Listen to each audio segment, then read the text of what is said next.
if you've been vaccinated and have questions like when does immunity kick in and how long will it protect you and others, today we'll try to answer some of those questions in Science in 5. Welcome, I'm Vismita Gupta-Smith and this is WHO's Conversations in Science. And answering your questions today is Dr. Catherine O'Brien. Welcome, Kate. Thank you so much. Pleased to be with you. Kate, after one has been vaccinated, when does the immunity kick in and how long does it last?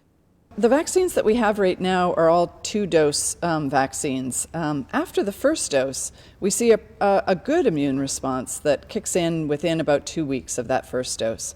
And it's really the second dose that then boosts that immune response. And we see immunity get even stronger after that second dose, again, within a shorter period of time after the second dose. We don't know yet how long immunity lasts from the vaccines that we have at hand right now. We're following people who have received vaccinations to find out whether or not their immune response is durable over time and the length of time for which they're protected against disease. So we're really going to have to wait for time to pass to see just how long these vaccines last.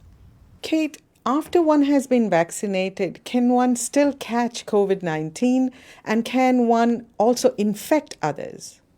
That's a great question. The clinical trials demonstrated that these vaccines protect people against disease.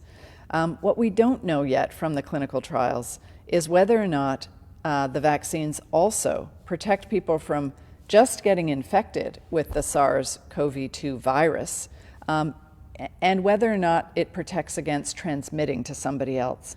So this is a really important part of our understanding about what these vaccines do.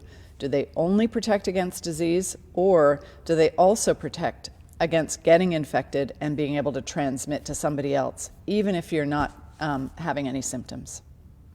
Kate, explain to us, why does one need to continue with the precautions even after vaccination, and how long are we expected to take these precautions?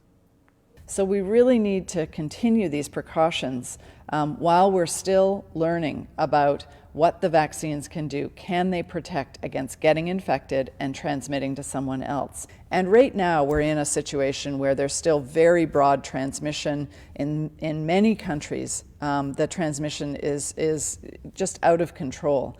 And so for how long we need to continue these precautions is really going to depend on what communities and countries can do to really crush this virus, to crush the transmission. And in that way, the vaccines can do their best job at preventing disease. But remember that we don't actually have the evidence yet for using the vaccine in some age groups. We don't have the evidence for use of vaccines in children, for instance. So for the time being, those age groups are going to continue to be at risk of both disease and infection and being able to transmit to other people. The second reason is that the vaccines are in short supply. So we don't have enough vaccine yet out in the community to protect everybody. Those are the reasons why we have to continue the precautions, especially the masking, the physical distancing, the hand washing, and not gathering in big groups. For how long we need to continue those interventions, time is going to tell.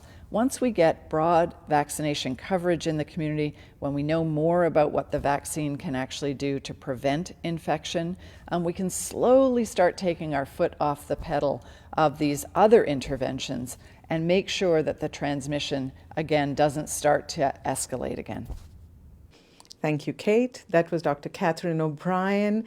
We'll continue to answer your questions about vaccines and immunity and about COVID-19 in this series. If you found this information useful, please share it with your networks. Until next time then, stay safe, stay healthy, and stick with science.